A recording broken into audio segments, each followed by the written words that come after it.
Welcome to Real Estate Real World, where we talk to the movers, shakers, and leaders that are getting it done right now in the real estate industry and beyond. Your host, Marguerite Crespillo, started this podcast simply dedicated to call people about what's really happening in this crazy roller coaster ride of real estate. Be sure to subscribe on iTunes and stay up to date on the newest stuff by adding yourself to the list at www.realestaterealworld.com. Now your host, Marguerite Crespillo. Hello, everybody. It's Marguerite Crespillo, and thank you for joining us today on Real Estate Real World. Super excited to be here today, and I got all my new stuff in my bag, so I'm feeling good about my background. And I'm excited to interview today Cliff Freeman. I've known Cliff for a bit since I've been at eXp, and I've watched him just crazy. And he's such an inspiring guy, and he's done so much in his lifetime that I'm really excited to hear a little bit about his history and his background and what got him here today. So let me take a quick minute and read you a little bit about his bio. Cliff is an established figure in the mortgage and real estate industry since 1987. He's got a few years on me.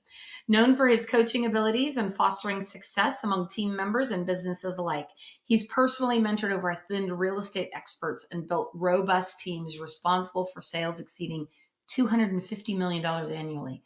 His skills encompass self-leadership, strategic planning, team management, digital marketing, and finance. And in late 2019, he founded the Cliff Freeman Group, which has quickly grown to 80 experts, annually generating nearly $500 million in property sales.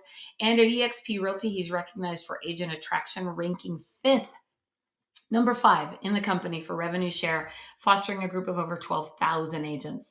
Additionally, he also hosts a great real estate podcast and has made numerous media appearances as a subject matter expert. Cliff, an MBA holder and former associate professor of real estate and finance, incorporates family into his work with his wife and children, actively involved in the team. Thank you so much for being here today, Cliff. I'm so excited to actually get to chat with you. Wow, I obviously didn't write that. That was a lot more than but thank you for the kind words. And I started to look around and see if somebody else was going to be on your show here today.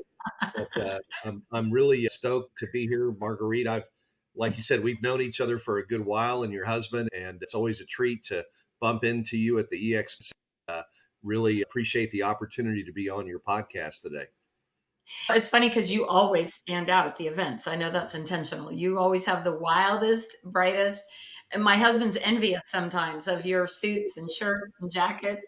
I love it. I love this. I always can find you. That's the good part. I'm just trying to keep up with your husband and Rick Jihad. They're the sort of the fashion leaders at eXp. And I think that sometimes we try to one up each other, but I never come close to what those two fellas are up to. But thank you. I'm proud to be in the same sentence with those two. We should have a guys fashion show at one of the eXp events. I think that we need to make that happen. That would be awesome, wouldn't it? Might be fun. Yeah, for sure. It would be entertaining. That is. Yes, So, indeed. I see you got a few years on me in the real estate industry. So 1987 is that how long you've been around? That's when I was first licensed. I don't know. I think a lot of us that get licensed early kind of get licensed and then we just go whatever direction life takes us. It wasn't until about 2000 that I looked at real estate as more of a permanent career, real estate and mortgage. But I've been an entrepreneur all through the years. And the reason why I got my license that early, quite honestly, was, and I used to joke about being born into the business. My mom worked for one of the largest independent brokers here in the Dallas area, Ebby Holiday, when she had one office at Preston Road and Northwest Highway. And I tell folks, just don't let the facts get in the way of a good story. So I would tell people that I was literally born into the business because my mom's water broke while she was showing a house. But again, just take that with a grain of salt, but it makes for a pretty good story. No kidding. I ended up getting into real estate because My Joe was in the mortgage business. And I love this story because interest rates had dropped to an all-time low of 8%, right? Oh my, And we were like, oh my gosh, they're never going to get any lower than that. And my husband's, why don't you do refis for a while and make some extra money? So I got in the business to do loans, and I hated the loan side. So I said, I'm not doing loans. And I went into the real estate, and he stayed in the mortgage business for quite a while, but he's retired now. Thank goodness. Thanks to eXp, he gets to retire. that's nice. I did a stint in the mortgage business as well. And as soon as the 2008 collapse hit and the pendulum from the government started to swing too far the other way with Dodd-Frank and all of these Yeah. restrictions, that's when I held up the white flag and got out of mortgage and went straight back into real estate. Yeah. That's around the time he started fading out. He ended up, we had a brokerage, we had a independent brokerage of 120 agents. And so he came around that time because I was full blown into the REO at that point. It was a nutty REO market. So he came to run the brokerage, and he got out of the mortgage side and ran the brokerage. I think it was really right around the same time, around 2008, 2009. Oh God, it was a bloodbath. Especially here, we had so much fraud from California buyers were and straw buyers buying homes sight unseen, guaranteed to have tenants waiting in line to lease the houses at some outrageous rents, and there was so much mortgage fraud and stuff going on here. It was insane. Have you ever watched that movie, The Big Short? Oh gosh, yes, yeah, Isn't that the greatest movie? I've watched that probably 5 times. I recommend it all the time. I'm like, go watch that yeah. movie I know. because it helps people understand a little bit about what was really going on, right? The rating agencies, and there were towns, small towns that in Europe that bought these crappy mortgage-backed securities that had A ratings that were blowing up. And I still think Anthony Mazzillo should be in jail, but I probably shouldn't say that too loud. It's funny because my husband Joe and I were just talking about that the other day. And the reason is, and I know this has nothing to do with what we're talking about today, but I remember going to a gal who was wanting to try to sell her condo. And she was 65 years old, had been working 20 years as a receptionist in a dental office, making like $2,000 a month. And her mortgage payment was from a countrywide loan, $2,600 a month. I go, how on earth did you get this mortgage? And I said, how have you been paying it? She goes, they told me I could refinance and lower it. And she had literally blown through all of her life savings to continue to make the mortgage payments. And it just crushed me, broke my heart. She ended up losing the house, of course. Hundreds, thousands and thousands of stories like that came out of those times. But And those that's a whole negative nother AM, rabbit. yeah. Remember the payment option arms and the negative AM mortgages, world savings, all of that stuff. Now we're getting that down a rabbit trail, but it sure is interesting to think that people could get away with that stuff back then. And it's heartbreaking because obviously someone like that was able to get away with it. And it's tragic, the amount of people that it, impacted and that kind of thing. But it's interesting because this actually ties in a little bit is that even in the real estate industry, in dealing with foreclosures, a lot of the people, sadly, I was foreclosing on were real estate agents and mortgage people that had gotten caught up in all that going on. And I find it interesting that the real estate industry, until recently, has not changed a whole lot in supporting and educating and taking care of our own. And I think that is a big part of why eXp has made such a difference and changed lives in those ways, in that there's so many more stories to me of hope than of not in connection with eXp. What are your thoughts? I think you nailed it. Prior to eXp, I'd never been to a real estate agent's retirement party. I could just, in fact, when I joined eXp, I was 58. I had 4 kids in college. I had a nice income from transactions and coaching, but I'd had a tough divorce just prior to that and literally was wiped out and hadn't done a good job saving money and for retirement and so forth. So I felt like I was going to outlive my money. And that was the biggest fear I had at 58 years of age, that I was going to be that 85-year-old guy schlepping snotty nosed kids around in the backseat of my car, while their parents griped about the seller wanting too much money for the house that we just looked at. And that was a big fear.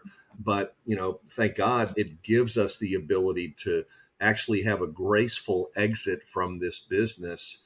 not only to mention how it allows us to think about it. How many agents do you know who fall ill or they can't work for a while? They just can't sell for whatever reason for time.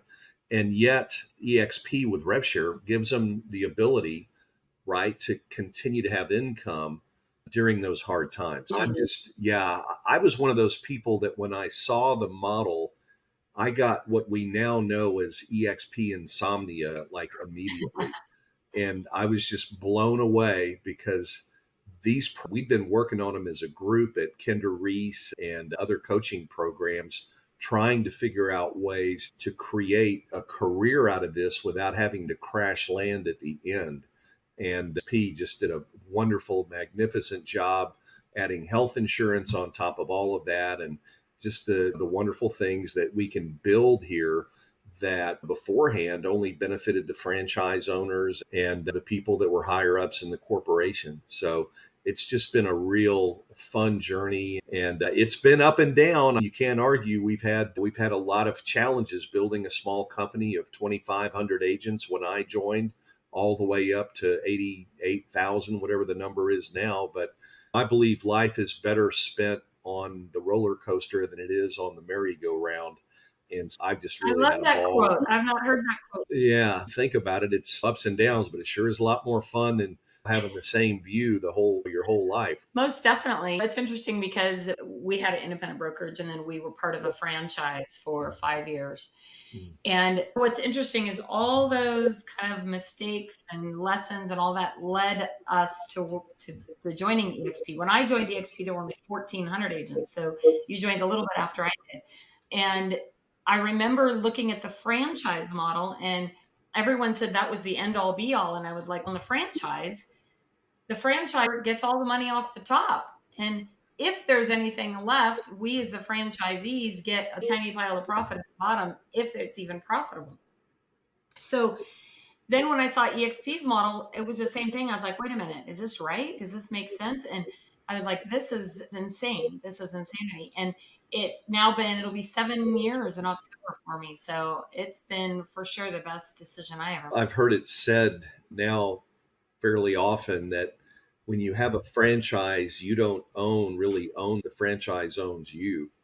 And boy, are we seeing that with some of our peers, our friends who've gotten locked up, handcuffed into these companies have gotten just so dirty at how they play the game, staggering franchises if they own multiple franchises. So they really don't have a free look period as a whole. And it's sad to see the state of affairs that grew out of some of these legacy models, and just so refreshing now to know that there's a place where people can go and actually build a business and own it. I saw it, I guess it was at Build. Somebody had a slide that said that EXP is like being able to own your own brokerage under an umbrella where you don't have the risks and all of the problems that come with being an independent broker.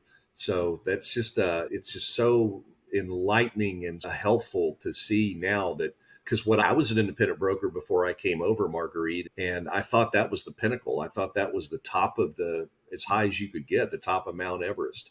Little did I realize how much I failed my agents because of lack of leverage, lack of education, lack of technology. I was really doing my agents a disservice and didn't know it. So I'm so excited now because eXp has started the Boost program and has really reached out now to independent brokers to help them really have their vision complete their vision and be able to build something that is going to be much more valuable than they could do on their own.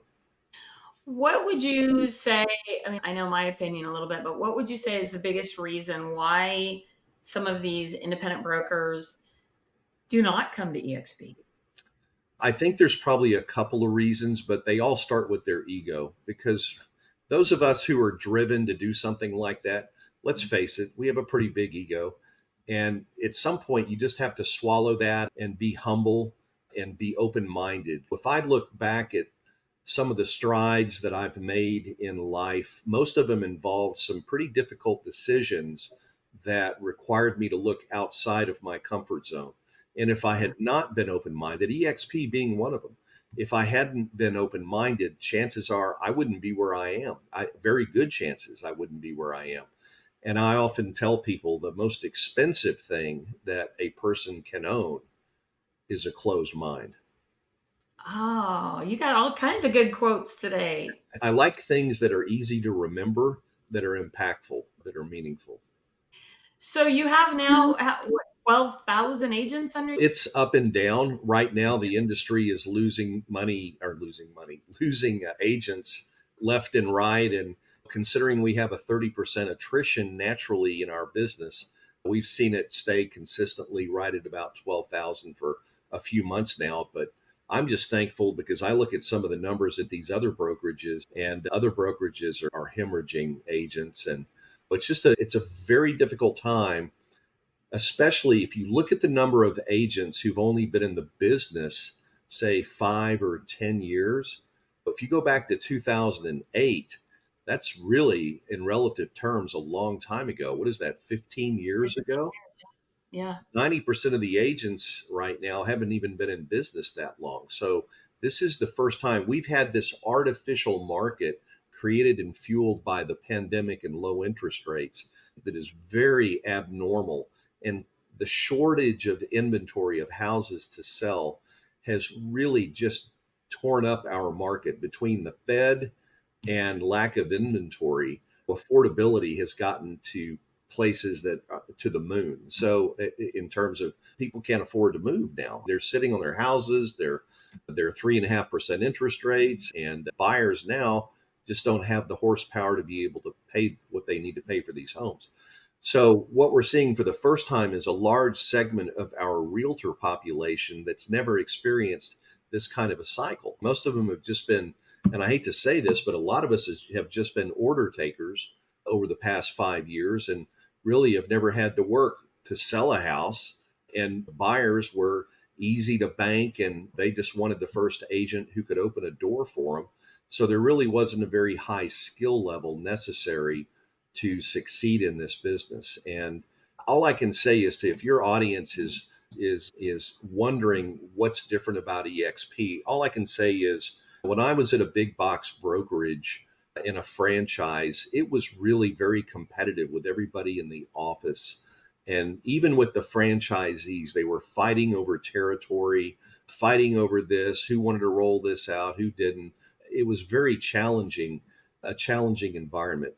What I can say about eXp is we've gone from that competitive environment to a very collaborative environment. Here you are in Sacramento, California. People would say we have no reason to help each other, yet here we are because we 1000% do have a reason to help each other. We're tied, you and I are tied together ultimately through growing the company, rev share, and then stock in the company. And by the way, did you happen to see what happened to eXp stock today? We've been on a big tear, which I find, Marguerite, absolutely fascinating, considering that we were the only publicly traded real estate company that made money in the first quarter of this year.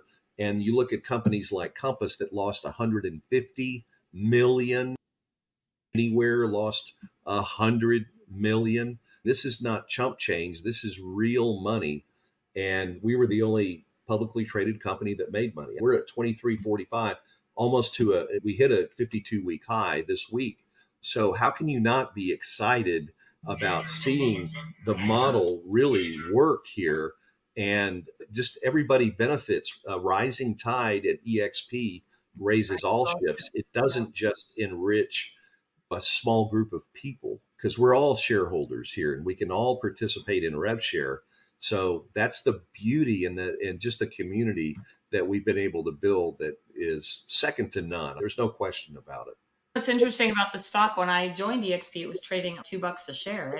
I didn't think nothing of it. I was like, oh, that's cool. Until all of a sudden it kept going up and up and up. And I was like, holy cow, it's changed our life without a doubt. And I think where people get caught up in the stock and the revenue share with eXp, it's, oh, everybody's over there recruiting. Well, Every brokerage is recruiting, but the stock we get for doing what we were already doing, already selling real estate. So that part is we're not having to do anything extra to get stock. If you want to make icon, you can, which is, a little bit more work, but that's still what you were already going to do. It's not like you're having to do something different, right? Real estate in a transaction, it's a zero sum game. You have a winner and a loser. But with equity, and this is commission income, is something that it's not really like stock in the sense that stock creates value. Market cap went from when they initially went public, it was probably 20, 30, 40 million dollars all the way up now to we're almost at 2.7 billion. So if you look at the value creation, it's the equity markets where that type of value creation can happen. And it's just been a rare thing. If you ask people at Remax how their Remax stock is doing, 99% of them are going to say they don't own any, even though they've been working there for 40, 50 years, whatever the number is. I remember my friend Kevin Shaner in Pittsburgh, before he came over to eXp, had I think it was his 15th year anniversary. And I asked him if he got a gold Rolex from Remax for being there that long. And he said, no, he just got a certificate of achievement being there 15 years. And I'm like, and it wasn't even a stock certificate, couldn't even cash it in. So That's that insane. that is no more. It is just not right for agents not to participate. We're doing all the heavy lifting, we're doing all of the work to enrich other people. Well, that's not the case here at eXp, because we are actually owners alongside the people who started the company, the institutional investors, and so forth. I have a question for you. Is it what looks different about leadership from whether you're leading one person to 12,000? Like, how has leadership changed for you over these years since you've grown this massive organization at eXp? And is there anything you do? Oh, of course. I had to adjust to be able to get a bigger reach. I don't do a lot of one-to-one coaching these days. At the end of the day, my job is to develop other leaders. And so by that, I'm able to leverage what I've built, and I can help other people accomplish what they want to. Marguerite, if you look at the income pyramid in the real estate business, we all start out at the bottom, which is transactional. You've got to learn to master the art of the transaction. You get to a certain point, and then all of a sudden, it's like you're maxed out. So the next step then up the pyramid is to, say, perhaps create a team. Okay. When you do that, you become a manager and you manage people, and you hire your admin, you hire your buyer agent, you hire your listing agent. Maybe you set up an ISA department, but you're basically managing this thing. At some point, you're going to get to a stage where you can afford to bring in a manager, which will allow you to get to the top of the income pyramid, which is essentially where all the value is really created. In other words, it's no longer a zero sum game. Leadership at the top is what actually creates value. And so the more leaders that we can create here at eXp, gosh, I was watching an old A.L. Williams video. I'm just a super big fan of A.L. Williams. He started A.L. Williams Insurance, sold it, Oh, yeah. Primerica City. It turned out to be he had 225,000 licensed insurance agents at the top. But the way he describes his journey through there, I see so many similarities between what he built and what we're building at eXp. And his goal, again, was to lift everyone up. It was not, even though there were some people who just flat killed it and the Pareto rule applied, even think about being a real estate agent and having an extra two or five or $10,000 a month in income. How would that change your life? Yeah. Maybe your kids could go to private school. Maybe you could pay for college. Maybe you could get new cars. Maybe you could pay off your parents' house. Maybe whatever it is. But just think about how everybody can be impacted. The stock, unfortunately, you can't turn, I say unfortunately, fortunately, you can't not get stock from eXp if you just do your job. You get stock on your first closing when you cap. if you attract anybody. And then you can also buy it through the agent equity program. But for some people, this is going to make the difference between them retiring, going on Social Security, and having a pretty darn average or even lousy end of life experience compared to those that are going to be able to build something, still contribute, and even leave a legacy. So, again, I just get goosebumps thinking about how many great things that we can do, not just for ourselves, but for other people here. Especially, you asked the question was, what do I do differently and how do I manage? I focus on really developing leaders. And I can tell you, I feel like I'm just going on here. I'm fascinated about what you're saying. Keep going. So I have a coach, Gary De Rodriguez, is a great friend of mine. I met him 15 years ago, actually in a BNI group, if you can imagine. But he's an expert in self-leadership and influence. He's an NLP trained instructor and practitioner.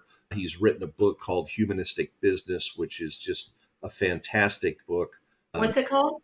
Humanistic Business. It's really about Ivan Meisner. Actually, Peter Drucker said strategy or culture eats strategy for lunch. And then Ivan Meisner, the guy that founded BNI, said actually culture eats strategy for breakfast. And then Gary he wrote a book on how impactful having the right culture is over a strategy. And you look at companies like Apple and Google and Harley Davidson, and their employees, a lot of them would lie down and or take a bullet for the company. And it's because of the culture, not the strategy, that does it. And so when I look at eXp from a cultural standpoint, I look at the culture, and it's not about Glenn Sanford. Like, to me, when I think of Remax, I think of one person. That's Dave Leonard. Dave. Okay. Yep. When I think of Keller Williams, now this is nothing against him, but I'm just saying, when I say Keller Williams, who do you think of? Gary Keller. Yeah. But when I think of eXp, I think of all of the people that came together here, and we still continue to come together to help collaborate and to grow. Glenn was not trying to build a monument to himself. That's not what his objective was from the beginning. He was here to uplift everyone, all agents. And as a result, we've got a culture now that is one of the most collaborative, strong. It's the glue that really holds this company together. And I'm just excited to be a part of it. If I were to sit down and try to just whiteboard the perfect company, this would be really close to what I think that I would come up with, what Glenn has done. It's funny because I know you've spent a lot of time with him too, but especially early on, he was out here hanging out a lot because I live in Brent's neck of the woods. And Glenn still is, to this day, one of the most humble, genuine people that I know. And it's funny to me because I remember, again, when we had 1,400 agents, he's really no different now with almost 90,000 agents than he was when I met him with 1,400. Yeah, and I think humble, that says a lot about somebody. He's willing to admit mistakes, and he's also the first one to, like, when he jumped back in as CEO, he came in knowing that we had a gap in leadership, and he came in to fill that. And he's done just such a great job of making strategic changes to the company along the way. Made some great hires. I love what Leo Pereira is doing on the Oh, affiliate. I remember Leo from the REO days. So Yes. I knew Leo back when I was an REO agent. I remember bumping into him. So it was funny when I saw him at an event. I'm like, "What are you doing here?" Because I didn't know he'd been actually, put in the position he's in. And he goes, "What are you doing here?" I go, "Wow, Leo, look how far you've come." He's always been an extraordinary human, but even more so now to see him here as part of eXp. He's a smart guy. What a great hire. Just a great core value fit for the company. But we've got, and I love the way that our organization is relatively flat compared to many of these other companies where they have layer upon layer of management, regional people, all of this other stuff. And those people are overhead. They have to get paid. And when you're carrying that much overhead and FF&E and occupancy costs and buildings, monuments, I call them little monuments, those market centers that cost $2 or $3 million to build. Insane. Those things Yeah. are, and most of the time they're empty, Marguerite. Oh, I remember we had a 5,000 square foot office that we were paying a small fortune for when we had an independent brokerage. And on a good day, if we had food and alcohol, we'd get 25 or 30 of our agents in the office out of 120 on a good, and we had to bribe them all to come in. It's Otherwise, there'd be 3 to 5 people in there, not counting staff people. if the city made these franchisees hold to the number on the CO of the certificate of occupancy. There were like 400 at the peak in Frisco at the Frisco Market Center. I know the Preston Road Office Center had 800 or 900 agents.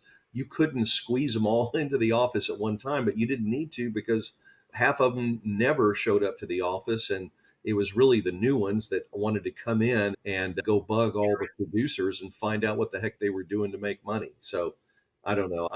It's so refreshing. I'm sitting here right now. You wouldn't know it, but I'm sitting here in my home office. I run 109 agents here in the Dallas Fort Worth area from my home office. We have some space, but I would rather be working here than driving into some place and having to put up with traffic again. And I know my agents, they don't like coming into the office either, which it's funny that traditionally when my mom was in the business, Marguerite, the broker got all the leads. And Yep. the agent had to come because they didn't have cell phones back then. They had floor time. And some of these old legacy companies are still operating like it's 1960. It's crazy. But I just look at what we've done, and it's just changed the way that real estate's done in this country. And I'm just so proud and excited to be a part of it. People ask me, I'm 60, be 65 next year, and they ask me why I'm working like this at this age. And all I can say is Gene Frederick, when I came on board, told me that this was going to be fun. He said, "You're not going to believe it," because I was ready to throw my license in the can and look for something else to do these last season of my life. I don't know. I'm like Zig said, it's better to wear out than to rust out. So you won't find me rusting out anywhere, not as long as eXp's around. What does that look? So that was my last question for you is what is next for you? What is something exciting that you're working on right now Yeah. for your So number one is I really want to create a legacy for my family and my kids, which is the real estate group. And then of course when the time comes, they'll pick up revenue share and keep building that and keep the legacy going. I'm wanting to continue to grow and help other leaders in EXP and help in any way that I can. And recently I connected with one of our preferred, it's called ComLoan. It's actually the preferred lender for EXP commercial. And I worked on Wall Street. I have a little experience with lending outside of residential and stuff. I looked at an opportunity there to help grow that. So I'm doing some consulting for them. I'm just looking at this company has had such an influence on the industry. I'm looking at all kinds of other opportunities that are just going to be a byproduct of ecosphere, whether it's on the commercial side or the residential side. I saw Glenn the other day talking about EXP commercial. He's right. EXP commercial is going to, I think, create the new path for and the new way for residential or for commercial, rather, real estate to get 100%? done. And all these blue blood, big old boy networks and all that kind of stuff, they're just not adding the value now that the technology is available. Same thing that happened on the residential side. The broker no longer is adding any value at all, really, to the agents. And so it was just time for the compensation system to change to reward the right people. And that's what's going to happen on the commercial side as well. Yeah, the commercial is definitely huge opportunity right there. That is what's going insane. I believe next. I would agree with you on that. I think that's definitely going in its own direction. Hmm. And a big piece of what EXP is. It's limitless, right? There's no ceilings, there's no nothing when you are operating in a virtual type of environment. Yeah. And what's funny is that everyone said, oh, that won't work. COVID came along, right? And then No. everyone's like, I guess we don't really need offices. Like Yeah. it's just funny how people's perspective can change on a dime when they're, and I just think that's what has happened with EXP is that everyone had this old way of thinking and they weren't even open, like you said, to looking at different ways, and it has blown the doors wide open on. Yeah. And I just want to take a minute and just recognize you and your husband for the great job that you do with your folks and the leadership that you've taken. I mean, your podcast is an example, but I see you guys out at all the events, out supporting your folks. And I really want you to know how much I respect and appreciate you and what you've done. All of our collective work together helps all of us. It's wonderful. I'm such a capitalist at heart. I think that hard work should be rewarded. And I love to see that we can get this exponential benefit. It's not, we're all familiar with math. 2 + 2 = 4. 3 + 3 = 6. Don't go past that. I failed algebra 3 times. 3 to the third power it's 27. And that's the beauty about what Glenn's model has done, is this is leveraged to the next level. So whenever you work hard, it helps me, it helps everybody in the company. It doesn't just reward us. Collectively as a group, we get so much more done than we ever could individually. And that's what is just so powerful about it. Thank you so much for that. I feel the same way. Even being able to have the opportunity to talk to you today on this podcast is inspiring to me, because like I said, a lot of times we like bump into each other at these events, but you don't really know people's stories many times, or what got them to where they are. You only see where they are now, and you have this vision of what it took. So I'm grateful for you and your time and your leadership and all that you've done. And thank you so much for being on my show today. Marguerite, thank you, and give your wonderful, he's a dear friend and it's such a great guy. Joe means so much to all of us. And we're grateful for you guys, and just wish you the best, and look forward to seeing you. And I guess Vegas will be our next stop. So we'll be at eXp Con. Joe wasn't able to go to Build because he had foot surgery, but he'll be back in action. I just talked to him about it yesterday. I go, "You going to be ready to go to eXp Con?" He goes, "Oh, absolutely. I have to go." He says his audience is waiting for him. For sure. What did he do? Did he get out on the soccer field and kick one too hard? It was something more exciting than that. No, he's just having old age is catching up to his feet. Yeah. Tell him that we're praying for him and hope he has a quick recovery, will you? Thank you so much, Cliff. It was a pleasure having you. Hey, it was my pleasure, Marguerite. And hey, I'd love if you could return the favor and hop on my podcast soon. Send me a link and I'll get on the schedule. So thank you so much. And thank you, everybody, for joining us today on Real Estate Real World, where we get to talk to all the cool people, especially people like Cliff, who showed up. If you're listening to this in audio, you're going to have to hop on YouTube and see his shirt, because it's pretty cool. So thank you so much for joining us. Go out and make it a great day and make a difference. Thank you for joining us today on Real Estate Real World, where we talk with masters and leaders in real estate and beyond on how we can raise the bar in our industry. Please subscribe over on iTunes. And while you're there, be sure to give us a review. Your reviews encourage us and help others find our podcast. For show notes and hot topics on what's going on right now in our real estate industry, hop on over to www.realestaterealworld.com and add your name to our email. Thanks again for listening. And go out there. Be a part of the elite masterclass in raising the bar on the real estate industry.